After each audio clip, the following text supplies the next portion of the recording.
O people, flee from error, for I am your God. Trust me, and everything will be fine. These words do not merely call for obedience, they call for awakening. They are not a whisper of fear, but a cry of love from the heart of the eternal to a world that has forgotten how to listen. The tragedy of man is not that he sins, but that he learns to live comfortably with sin, to rationalize it, to decorate it, to baptize it with clever excuses. The greatest danger is not rebellion, but indifference, that slow decay of the soul which makes evil appear normal and goodness seem old-fashioned. When God says, "Flee from error," he is not commanding with the tone of a tyrant, but pleading with the urgency of a father who sees his children running toward the edge of a cliff. The world has become a maze of deception. Every error wears a mask of reason.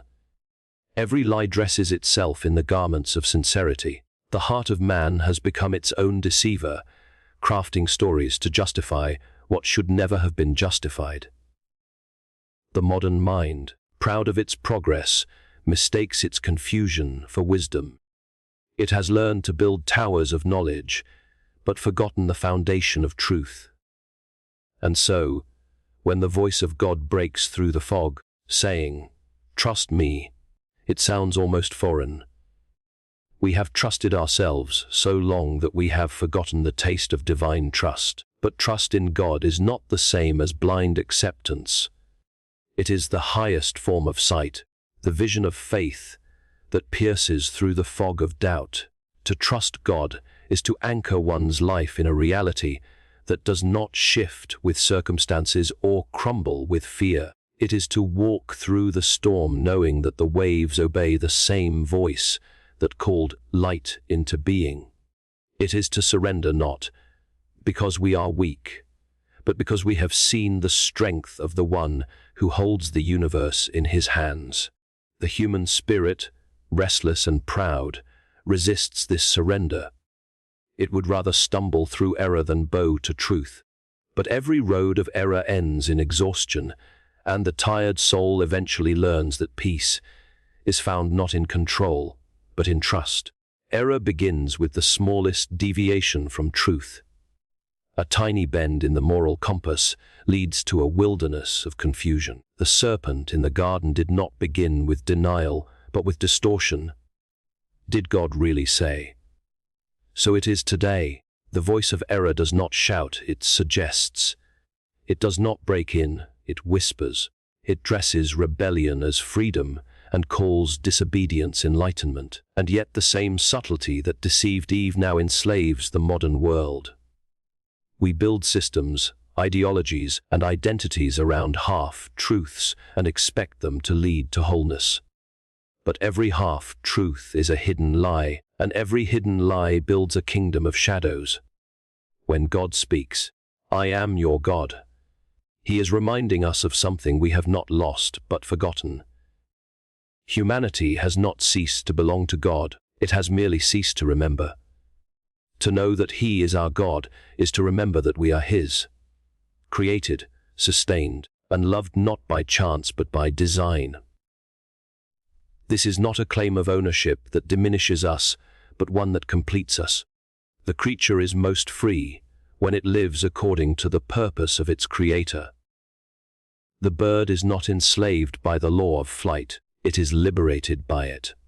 So too, man is most alive when he moves within the will of God. To flee from error is therefore not to restrict life, but to recover it. Trust becomes the bridge between divine command and human frailty. When God says, "Trust me," he is not merely asking for belief in his existence, but for reliance upon his goodness. Trust is faith in motion. It means walking even when the path is invisible, standing firm even when the world mocks your stance, and waiting even when the silence of heaven feels heavy. The heart that trusts does not need to understand, it needs only to remain. The one who trusts finds peace not in explanation but in presence. And that presence is God himself. Everything will be fine. not because the world will suddenly become gentle, but because the soul that trusts will no longer be afraid. Fine does not mean free from sorrow, it means safe in the midst of it. The calm of the faithful is not the absence of storms, but the assurance that the helm is in stronger hands. The believer may still walk through valleys of confusion, but he knows that no shadow can swallow the light that leads him. When God says everything will be fine, he is not promising a painless road, but a purposeful one. He is promising that every wound will become wisdom, every loss will become strength, and every tear will be gathered by the hand that never fails. The number 777 has often been seen as the symbol of divine perfection, the echo of heaven's completion. It speaks of the fullness of God's plan, the harmony of all things under his rule. When attached to his promise, it becomes a seal of assurance, a reminder that his word is not uncertain, that his intention is complete. There is no fragment of creation beyond his order, no stray particle of history beyond his reach. Even the chaos of human rebellion is woven, somehow, into the tapestry of his redemption. And yet, we resist. We want to be our own gods, shaping truth according to our convenience. We call this freedom, but it is slavery in disguise. Every act of self-deification binds us tighter to our own limitations. To flee from error, then, is to flee from the illusion of independence. It is to admit that man was never meant to be his own light. The moment we accept that, trust becomes possible again. Trust is not a feeling. It is a decision. The daily choice to align one's will with God's, even when the reasons are hidden. The voice of God still calls through the ages. O people, flee from error. It is not a voice confined to the ancient wilderness or the sacred page. It echoes through every conscience, every restless heart that has tried all else and found it wanting. To those who listen, it brings not condemnation but clarity, not threat but invitation. It is the voice of the one who knows how fragile we are and how easily deceived, yet still chooses to reach down and lift us toward himself. If only humanity would pause its noise long enough to hear that voice, it would rediscover its center. The soul would awaken from its sleep of distraction, for the heart of man is not at rest until it trusts in the heart of God. Every philosophy, every ambition, every pursuit that forgets this truth eventually turns to dust. The world's progress is a mirage when divorced from the divine. But when man turns again to his Maker, when he flees from error and runs toward truth, life begins to breathe again. The promise remains, trust him, and everything will be fine. Not because we are worthy of calm, but because he is incapable of failure. The same voice that spoke light into chaos speaks now into our confusion. The same hand that shaped the stars reaches for the trembling human heart. And the same God who once said, "Let there be light," now says, "Flee from error, for I am your God, trust me." Fleeing from error is not fear, but returning to divine truth. The human mind often mistakes the act of fleeing as a form of weakness, an avoidance of reality or responsibility.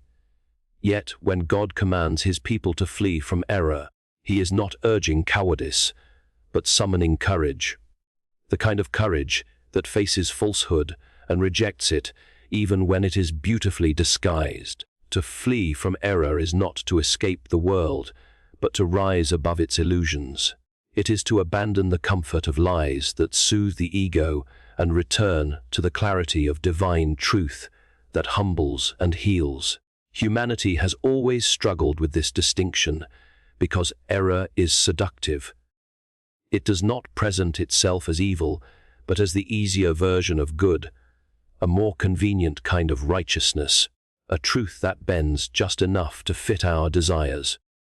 Error enters not through the door of open rebellion, but through the window of compromise. It begins when the heart stops questioning its own motives and starts defending them. The serpent in Eden did not offer Eve destruction. He offered enlightenment, a promise that she could be like God. That is how error always begins, with the idea that man can improve what God has made. Fleeing from such deception requires a humility that the proud heart resists. The world teaches us to face everything, to conquer, to master, to overcome. But there are things one must not face but flee, for they are too poisonous to engage with and too clever to defeat by argument. The wise do not reason with falsehood, they run toward truth. This act of fleeing is not the retreat of a frightened soul, but the movement of one that recognizes danger. It is the discipline of discernment, the moment when a person realizes that remaining in a corrupted space of thought will slowly deform the conscience. When God calls us to flee, He is teaching us to protect the most sacred part of ourselves. The mind that perceives truth and the heart that receives it. Every falsehood entertained weakens the will to obey truth. Every compromise tolerated becomes a seed of greater deception. Therefore, the command to flee is an act of mercy. It is God's way of saying, do not linger in the fog of confusion. Come back to the light before it blinds you. The modern age has made fleeing from error seem foolish. It tells us that all ideas are equal, that every opinion has truth in it, that there is no absolute standard by which to measure good or evil. The result is not freedom, but chaos. When truth becomes relative, conscience becomes numb. The mind drifts between conflicting certainties, each as convincing as the next, until it no longer knows what to believe. In such a world, the divine call to flee from error sounds like rebellion against the culture, a refusal to conform to the worship of ambiguity. But to return to divine truth is to step into clarity, to live with a purpose that cannot be shaken by shifting opinions. Truth is not democratic. It does not bend to the will of the majority. It stands eternal, untouched by time or trend, and those who return to it find rest for their restless reasoning. Error thrives in the shadow of pride. The proud heart believes it can define truth, reshape it, or reinterpret it. But truth is not a creation of man. It is the revelation of God. To return to divine truth is to confess that our understanding is limited and our judgment fallible. It is to kneel before wisdom greater than our intellect. The heart that flees error is the heart that has learned the difference between cleverness and wisdom. Cleverness argues endlessly. Wisdom bows silently before truth. There is nothing fearful about fleeing in this way. It is the soul's act of surrender to reality. When one realizes that human reasoning without divine light becomes a labyrinth, flight becomes the only rational act. To flee from error is also to leave behind the comfort of half-truths. Half-truths are the most dangerous form of deception because they appear righteous.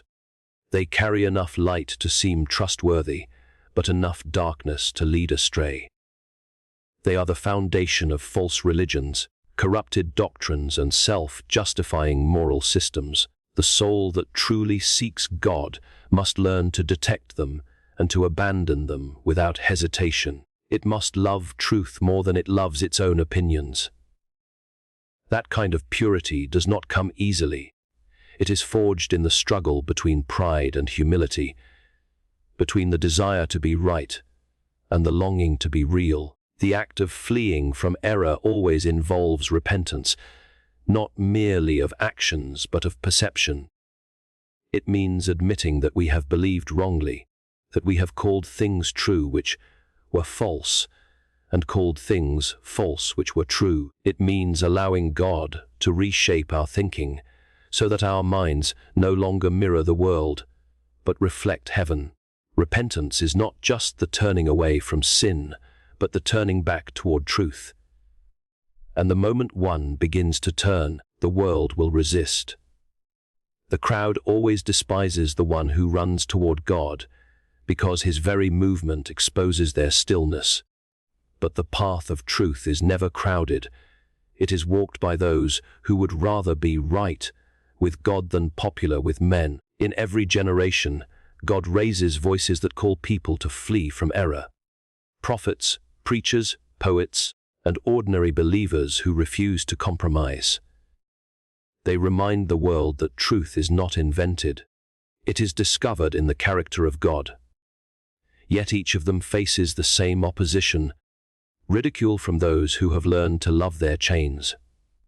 It takes spiritual bravery to flee when everyone else stays, to walk away from ideologies that promise peace but deliver confusion.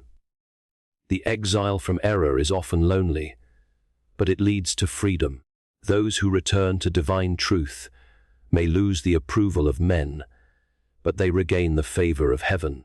Error also has a way of disguising itself as progress.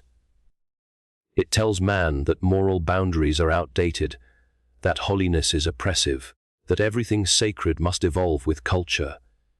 It uses the language of freedom to justify bondage. But divine truth never ages, for it comes from the eternal. To return to it is not regression but restoration. The soul that embraces timeless truth stands firm, while the world shifts beneath it. To flee from the modern reinterpretations of sin is not to hide from reality. It is to cling to reality itself. There is a quiet joy in this flight. It is the joy of rediscovering what was lost, of recognizing once again the voice of God among the many voices that clamor for attention.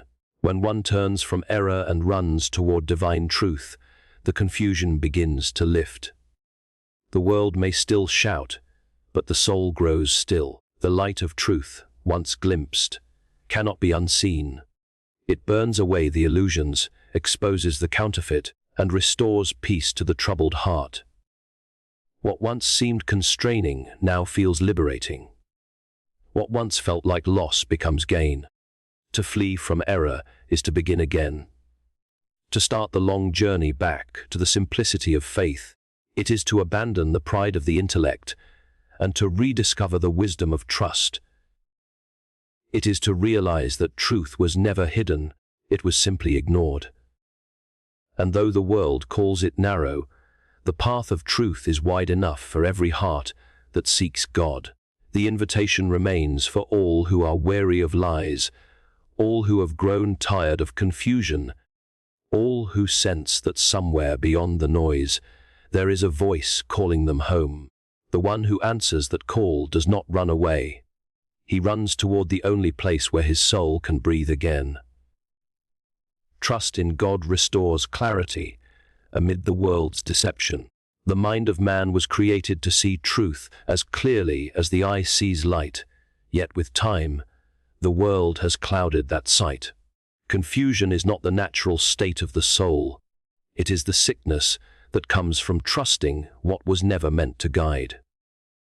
In every age, people have sought meaning in themselves, in systems, in powers and philosophies, and yet the more they search without God, the more lost they become. Trust in God is the returning of the soul to its rightful center, the alignment of human perception with divine reality.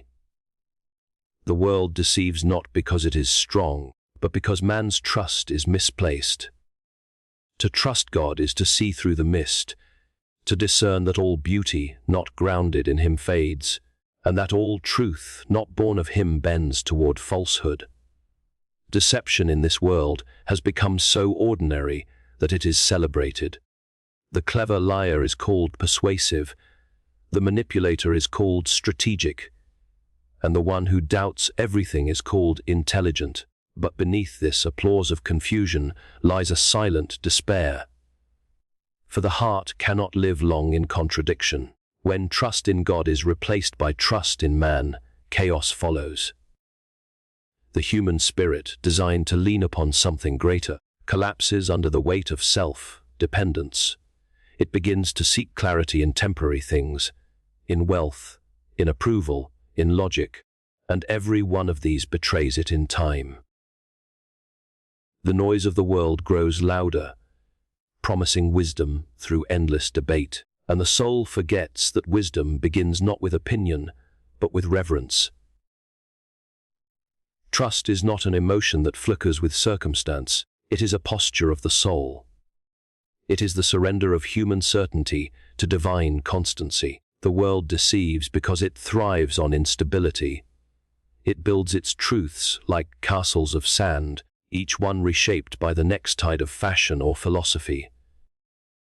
One generation calls something right, and the next declares it wrong. One age celebrates restraint, another glorifies indulgence.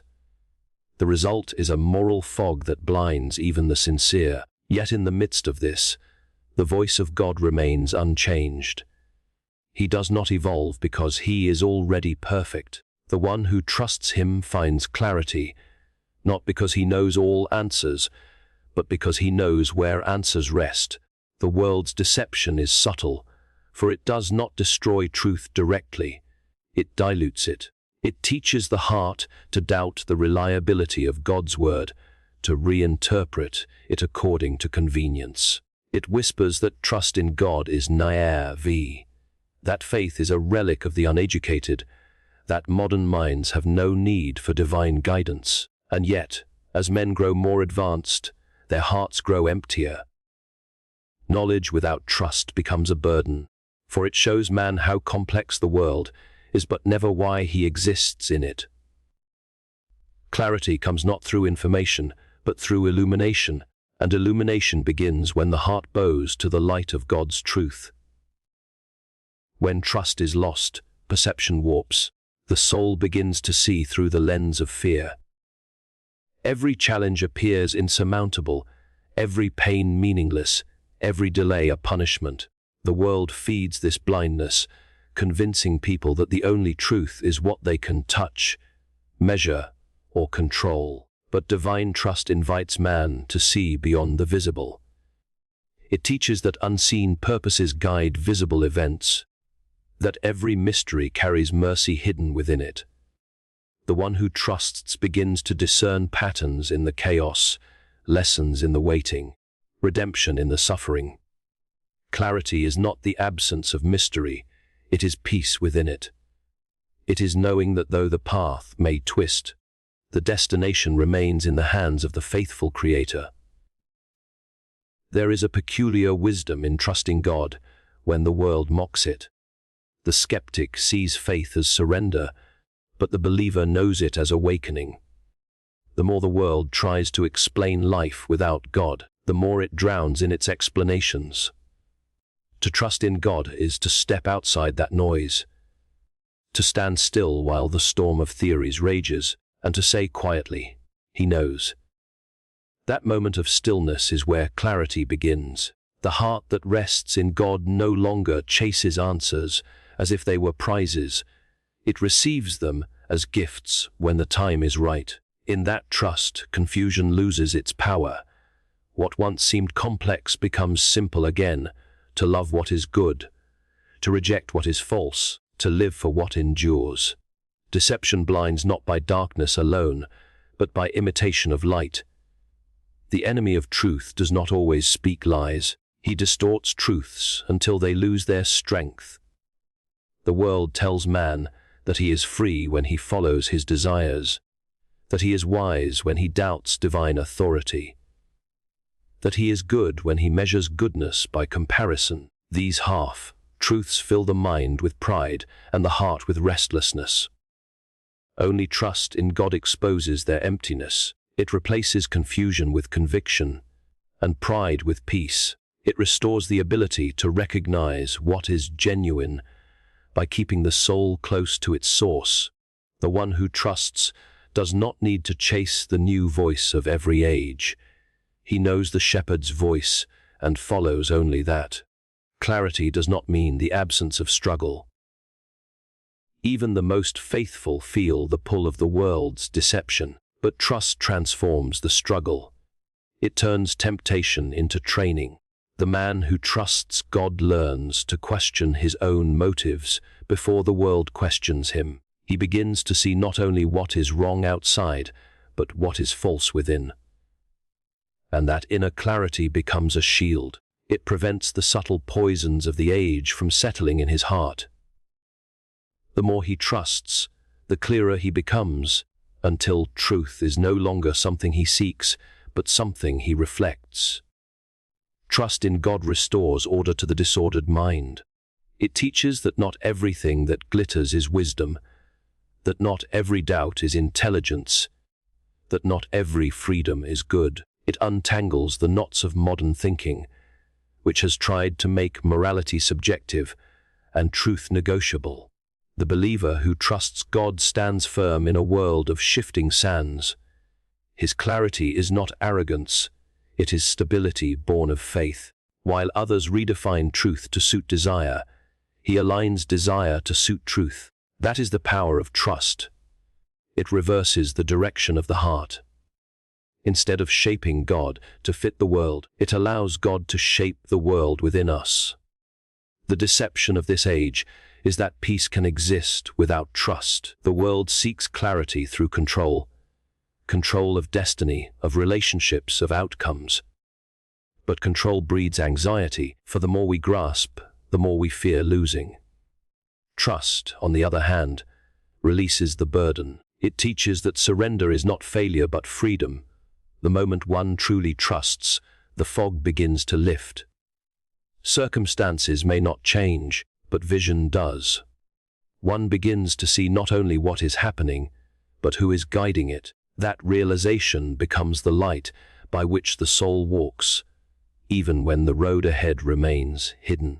The clarity that comes through trust is not intellectual but spiritual. It does not depend on how much we know, but on whom we know. It does not waver with argument, because it is rooted in relationship. The world can twist logic, manipulate emotion, rewrite history, but it cannot counterfeit peace. That peace is the signature of true trust. It cannot be faked, for it does not come from effort, but from resting in the unchanging character of God. The soul that trusts finds within itself a quiet certainty, a clarity that shines even when everything outside is uncertain. To trust in God amid deception is to live in light while others stumble in shadow. It is to hold on to the eternal word while the voices of the world rise and fall. It is to remember that truth is not invented each century. It is revealed once and forever. The heart that believes this no longer fears confusion, for it knows the way back home. It walks through the maze of lies with eyes fixed on the one who never deceives. And though the world changes its masks 1,000 times, the one who trusts in God walks on, clear-eyed, unshaken, and at peace. True freedom exists only within the Creator's design. The human heart has long mistaken freedom for independence, believing that to be free is to be answerable to no one. Yet that very belief has become humanity's deepest chain. From the beginning, man was created not for isolation but for harmony. Harmony with God, with others, and within himself. The soul was not built to govern itself without guidance. It was made to breathe in the order of heaven and reflect it on earth. When that divine pattern was broken, what man called freedom became bondage, and what he called self-expression became self-destruction. Every age since has repeated the same error to seek liberty apart from the law of its maker. Freedom, as the world defines it, is the right to do as one pleases. But such freedom, unrestrained by truth, soon devours itself. The man who insists on his own way discovers that his desires are not loyal servants, but merciless masters. To follow every impulse is not to live freely, but to be driven endlessly. The Creator's design is not a cage but a compass. It does not restrict man's joy, it directs it. The bird is not imprisoned by the air, nor is the fish enslaved by the sea. Each is free because it moves within the element for which it was made. Likewise, the soul of man is most free when it moves within the will of God. When it leaves that will, it gasps for meaning as a fish gasps for breath outside the water. The paradox of divine freedom is that it begins with surrender. The proud heart cannot comprehend this, for it believes that to yield is to lose. Yet every form of true order in creation operates by submission. The stars are free to shine only because they obey the laws that hold them in place. The ocean is free to surge only because it respects the boundaries that keep it from chaos. The same truth governs the human spirit. When it honors the law of the Creator, it flourishes. When it defies that law, it collapses. What the world calls restriction is, in fact, what it calls obedience is, in truth, alignment with the very force that sustains existence. The modern mind has tried to build freedom upon autonomy, teaching that man must be liberated from every authority, every standard. But the more he rejects divine boundaries, the more enslaved he becomes. To appetite, to ambition, to approval. He becomes a captive of his own desires, chasing satisfaction that never lasts. The heart without direction becomes a battlefield where every craving demands to rule. Freedom without design is anarchy of the soul. The Creator's design is the architecture that gives meaning to liberty. It is not a set of arbitrary commands, but the blueprint for wholeness. When man lives within it, every part of him functions as it was meant to. His mind at peace, his conscience clean, his affections pure, his will steady. True freedom, then, is not the absence of limits, but the presence of purpose. It is not measured by what one escapes from, but by what one lives for. The world's version of freedom isolates man from his maker. Divine freedom unites him to the source of life. To live within the Creator's design is to be connected to a rhythm that predates time itself. It is to move in harmony with the laws written into creation, the same laws that govern the stars, the tides, and the beating of the heart. When a man aligns himself with that order, he no longer strives against life. He flows with it. His peace is not fragile, because it does not depend on circumstance, but on structure. The divine structure that upholds all things. The deception of worldly freedom lies in its promise of self-sovereignty. It whispers that one can define right and wrong for oneself. That moral truth is a matter of preference, that the voice of conscience can be silenced without cost. But when man sets himself up as his own God, he inherits all the burdens of divinity without any of its power. He must sustain his own happiness, justify his own existence, create his own meaning. No wonder he grows weary. He was never meant to bear that weight. The Creator's design offers relief, not by removing responsibility, but by restoring order.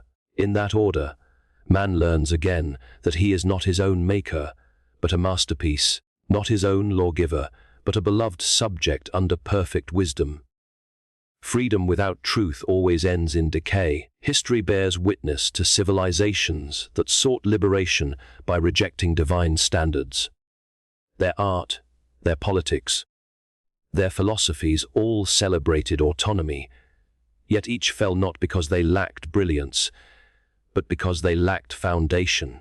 A tower built without a cornerstone may rise for a moment, but will crumble when the ground shakes. The Creator's design is that cornerstone. It gives freedom stability.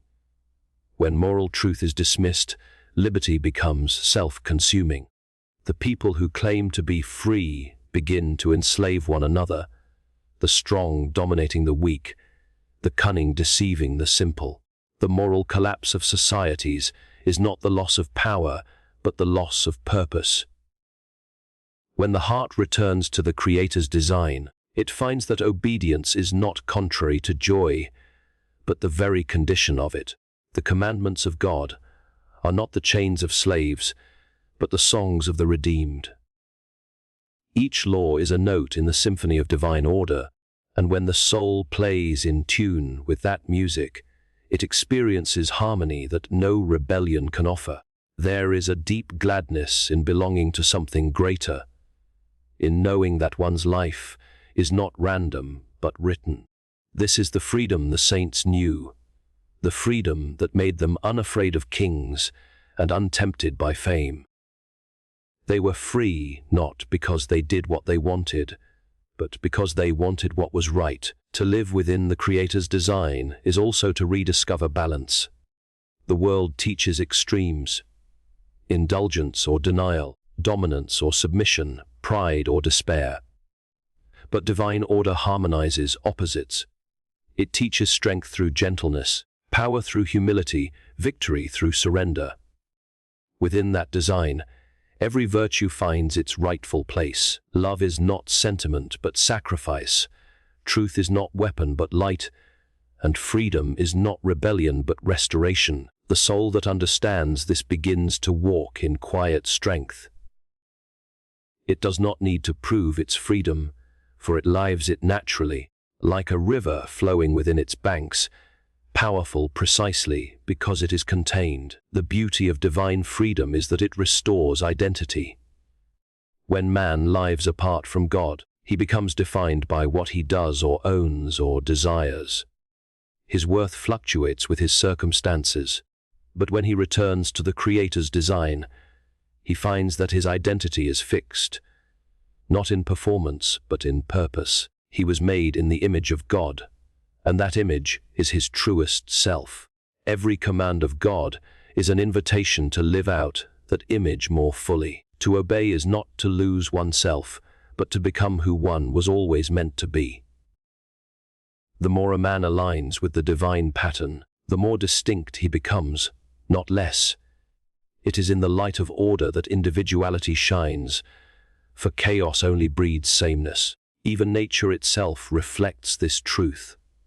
The planets are free in their orbits, not because they wander aimlessly, but because they move faithfully around their center. Remove that center, and their freedom turns to destruction. So it is with man. His orbit is the will of God. His center is the Creator's purpose. When he keeps to that design, every motion of his life, his thoughts, choices, and desires, falls into rhythm. But when he drifts from that center, he collides with everything around him. What the world celebrates as liberation becomes fragmentation. The soul becomes scattered, torn between 1,000 lesser loves, unable to rest. The Creator's design was never meant to diminish human potential. It was meant to fulfill it. Outside that design, the greatest gifts become curses. Intelligence turns to manipulation, ambition to greed, emotion to chaos. Within it, each gift finds its holy proportion. The mind becomes a servant of truth, the heart a vessel of love, the body an instrument of service. True freedom, therefore, is not a matter of removing limits, but of finding one's proper place within the eternal order. It is the peace of knowing that one's will and God's will no longer clash. The human longing for freedom will never be silenced because it is a reflection of divine intention. But that longing will never be satisfied until it finds its home in the one who created it. The Creator's design is not a set of restrictions imposed upon freedom. It is the very form of freedom itself. Every boundary drawn by God is drawn for love, every command given for life, every law written for liberation. Man was never more free than when he walked in the garden in obedience, and he will never be truly free again until he walks once more within that same light. Faith transforms uncertainty into divine assurance. The human experience is one of constant tension between what is known and what is hidden, between the seen and the unseen, between the plan we imagine and the one God ordains. Every life, no matter how strong or certain, eventually reaches the edge of its own understanding. It is there, on that trembling border between clarity and confusion, that faith begins. Faith is not the denial of uncertainty, it is the transformation of it. It takes what frightens the mind and turns it into an altar of trust. Where doubt sees emptiness, faith sees a doorway. Where fear sees an ending, faith perceives the hand of a beginning. Uncertainty, left to itself, breeds anxiety. It drives the heart to question whether anything truly holds meaning or order. The human soul, desperate for control, begins to calculate, predict, and explain every event as though knowledge could substitute for peace. Yet the more man tries to master uncertainty, the more it masters him. Life refuses to be reduced to equations. Seasons change, dreams collapse, and prayers linger unanswered. It is in this soil of unpredictability that faith must take root. Faith does not demand the removal of uncertainty. It demands the reorientation of trust. It whispers that meaning is not lost simply because it is unseen, and that the silence of God is not the same as his absence. Faith is the language of heaven spoken in the shadows of earth. It does not ignore reality, but sees through it. It believes that behind every delay lies design, behind every sorrow lies shaping, and behind every silence lies a promise still unfolding. The one who lives by faith walks with a light that reason cannot kindle. Reason stops where sight fails, faith begins where sight ends. The faithful soul no longer measures life by what it can control, but by who controls it. It trades the fragile certainty of self for the unshakable assurance of God's character. Uncertainty exposes the limits of human wisdom, and in doing so, it becomes a teacher. It reminds us that we were never meant to rely entirely on our own understanding. Faith does not cancel reason, it completes it. It allows reason to rest, not in ignorance, but in confidence that there is a wisdom greater than intellect and a purpose deeper than logic. The one who believes learns to hold questions without panic and to endure waiting without despair. For faith is not built on explanations but on relationship. The heart that trusts God no longer demands to know why, it rests in knowing who. Divine assurance does not mean the removal of storms, but the certainty of a pilot who cannot fail. When faith enters the soul, fear loses its throne. The mind may still wrestle, the body may still tremble, but beneath it all runs a quiet river of peace. That peace is not the product of circumstance, it is the fruit of communion. It grows in the hearts of those who have surrendered control, who have placed their unknown tomorrows in the hands of the eternal today.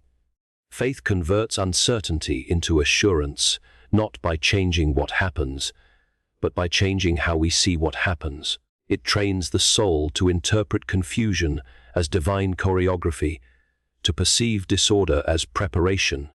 The journey of faith is often a walk through dim corridors, where every step feels unsure, but faith thrives not in brightness, but in twilight. It finds beauty in the very act of trusting what cannot yet be proven. The world demands sight before belief. Faith believes before sight.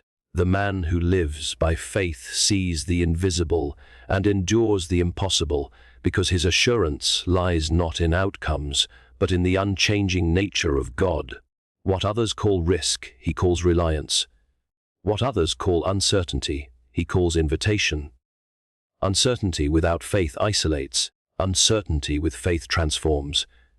It is the difference between drifting and being carried. The unbelieving heart wanders in circles, haunted by questions it cannot answer. The believing heart walks the same road, but finds strength in each step, because it knows that even its confusion is under divine supervision. Faith does not provide maps, it provides presence. It does not show every turn, but assures that every turn leads home. It replaces the panic of the unknown with the peace of being known. Divine assurance is not arrogance, it is quiet confidence. It does not boast of having figured out the mysteries of God. It rests in the conviction that the mysteries belong to one who loves perfectly. The assurance of faith grows slowly, like dawn breaking through mist. At first, the light seems faint, and doubts linger like shadows, but as the heart continues to trust, the horizon widens. Faith matures not by avoiding uncertainty, but by enduring it until peace becomes stronger than fear. What begins as trembling trust becomes unwavering conviction. The world offers substitutes for assurance: success, approval, possessions, but each fades when the foundation shifts. The faith-built soul stands firm because its confidence is anchored not in changeable things, but in eternal truth. It can lose everything visible and yet remain unbroken. That strength is not natural, it is born of surrender.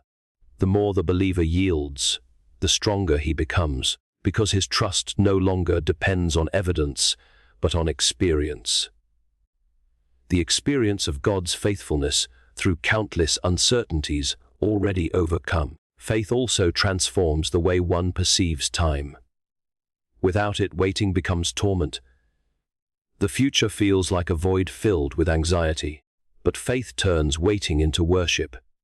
It sees delay not as denial but as development. It trusts that divine timing is not late but layered, that what appears paused is being prepared. Uncertainty thus becomes the sacred space where patience is born.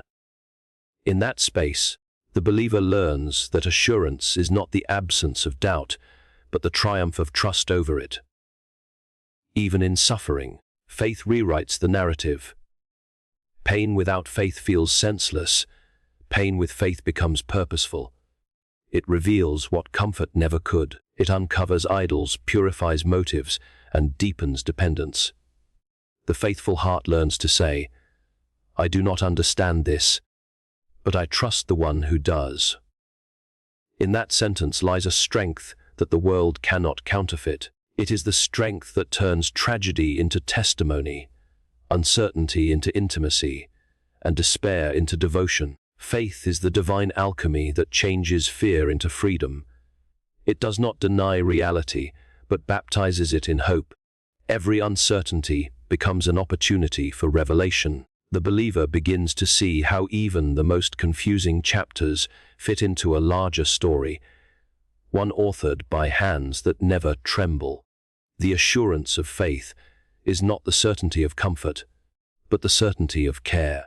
It is knowing that God is not merely aware of our uncertainty, but active within it. The transformation faith brings is quiet yet profound. The anxious mind that once demanded answers begins to rest in promises. The restless heart that once chased outcomes begins to find peace in obedience. The weary soul that once feared the unknown begins to love it, because it has learned that where human sight ends, divine sight begins. Faith does not remove uncertainty. It redeems it. It takes what was once a reason for doubt and turns it into a reason for awe. To live by faith is to live with eyes open to eternity. It is to recognize that every uncertainty on earth is only temporary, that behind every question stands an unchanging answer. Divine assurance is not a fleeting feeling, but a settled state of trust, a deep and steady knowing that God's purposes will not fail, even when they are hidden. The man who walks by faith walks lightly through the fog, not because he sees more clearly than others, but because he knows who walks beside him. God's promise of everything will be fine is rooted in his perfection, not human control. The words may sound simple, almost like comfort given to a fearful child, yet behind them lies a depth of eternal assurance that the human heart cannot fully grasp without surrender. Humanity, in its fragility, constantly tries to secure peace through control. By planning, predicting, and protecting every possible outcome, we build walls of certainty around our lives, believing that safety lies in mastery. But time proves the illusion false. Health fades, Wealth shifts, relationships fracture, and plans unravel. What remains unbroken is not human control, but divine perfection. When God says everything will be fine, it is not a promise based on human stability, but on divine constancy. It rests not in what man can manage, but in what God has already ordained. The human mind seeks patterns, desiring to understand how events connect. We want the equation of peace if we act rightly, pray fervently, plan wisely. Perhaps things will fall into place. But divine order does not bend to human equations. God's perfection is not a system to be mastered, but a mystery to be trusted. What seems chaos to us is choreography to Him. What appears delayed is precisely timed in eternity. God's perfection does not need our understanding to function. It only asks our faith to align. To trust that everything will be fine is to yield the throne of our will to the sovereignty of His. It is to accept that peace is not the fruit of control, but the recognition that we were never meant to hold the universe together.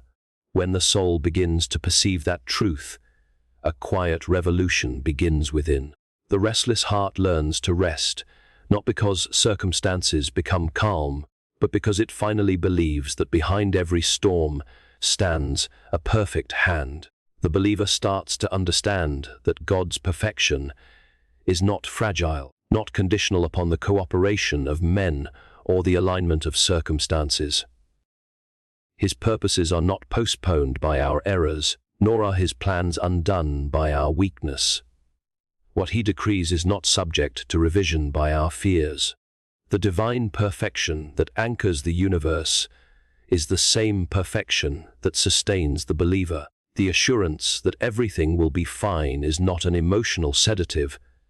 It is the echo of eternity within the finite. Human control, by contrast, is the great deceiver. It whispers that if we just work harder, think sharper, pray longer, we might bend the world into peace. But control never delivers rest, it breeds anxiety. The tighter one grasps, the faster peace slips away. The irony is sharp. The more we try to hold life still, the more it trembles. God's perfection, however, invites release. It bids the heart to open its clenched fists and to trust that what seems uncertain to us has never been uncertain to Him. He is not improvising, He is fulfilling. His words, "Everything will be fine," are not the optimism of a dreamer, but the declaration of a creator who has already seen the ending and called it good. There is a profound distinction between human assurance and divine assurance. Human assurance says, "It will be fine because I can handle it." Divine assurance says, "It will be fine because I am with you." The difference is not only theological but experiential. Human assurance depends on stability in the visible world, on money, health, or success. Divine assurance depends on the unchanging nature of God Himself. When He speaks, His word carries the weight of His perfection. His promise cannot fracture under pressure, cannot decay with time. Every syllable He utters is eternal, untouched by the erosion of circumstance. That is why His promise stands even when everything else collapses. Yet, to trust that promise requires unlearning the instinct to measure God's goodness by human outcomes. Faith that expects perfection to look like comfort will be disappointed. Faith that understands perfection as purpose will find peace. The perfection of God often allows pain because pain purifies. It allows delay because delay deepens dependence. It allows loss because loss reveals what is eternal. To the eyes of the impatient, it may seem that things are not fine at all, but divine perfection operates on a horizon broader than time. What is incomplete in one season finds its fullness in another. The believer's task is not to see the entire pattern, but to trust the weaver. There are moments when the words, "Everything will be fine," feel hollow against the roar of tragedy. When a loved one dies, When dreams fall apart, when prayers seem unanswered, the promise appears distant. Yet even then, God's perfection remains untouched. He does not measure, fine, by temporary comfort, but by eternal restoration. In his perfection, no tear is wasted, no suffering forgotten. The same power that shaped galaxies shapes redemption out of grief. The believer who clings to divine perfection, rather than personal control, begins to see glimpses of this hidden design. In time, faith learns to interpret pain not as betrayal, but as shaping, not as the absence of God, but as the nearness of his refining hand. The perfection of God also carries the quality of completion. He is not learning as he goes. He is not adjusting his plans according to human reactions. His knowledge is total, his wisdom unsearchable. Therefore, his promise is unbreakable. When he says everything will be fine, he speaks not from hope but from fulfillment. He stands beyond time, viewing what we call future as already accomplished. What looks like delay to man is completion in the divine timeline. Human control cannot comprehend that kind of sovereignty. It wants instant outcomes, visible proof, and measurable progress. But divine perfection moves according to purpose, not pressure. It does not hurry, for it cannot fail. When faith rests in that truth, the soul is freed from the tyranny of outcomes. No longer must peace depend on the success of plans. The believer can walk through uncertainty without panic, because certainty now resides in God, not in results. Every loss becomes temporary. Every unanswered prayer becomes a seed of something deeper. The heart learns that divine perfection ensures that nothing good is ever truly lost, only transformed. The believer begins to echo the quiet conviction of eternity, that whatever happens, however it unfolds, all will indeed be well, because God himself is the definition of wellness. To live in that assurance is to live differently. Fear loses its vocabulary. Anxiety loses its authority. Life becomes less about control and more about communion. The soul, that once struggled to make sense of everything, now finds joy simply in being held by the one who understands all things. In the silence between prayers, peace begins to bloom. The believer no longer demands constant proof of God's presence, for his perfection becomes enough. The phrase, "everything will be fine," ceases to be comfort spoken into uncertainty and becomes reality lived within trust. Divine perfection, unlike human effort, carries both beauty and precision. Every detail of existence, from the rise of empires to the fall of leaves, fits within it. It does not falter under complexity. What feels random is ordered. What feels delayed is aligned. The believer who anchors trust in this perfection no longer views life as a series of accidents, but as a divine composition. Every note, even the minor ones, contributes to the harmony of the whole. The assurance of God's perfection transforms perception, turning confusion into reverence and surrender into strength. The more one dwells in this understanding, the clearer it becomes that God's words, "everything will be fine," are not mere consolation. They are an unveiling of how creation itself is sustained. The perfection of God is the spine of existence, the reason the sun rises, the reason hope renews. His perfection ensures not that life will always be easy, but that it will always be purposeful. The universe does not run on luck but on order. It does not lean on chance but on constancy.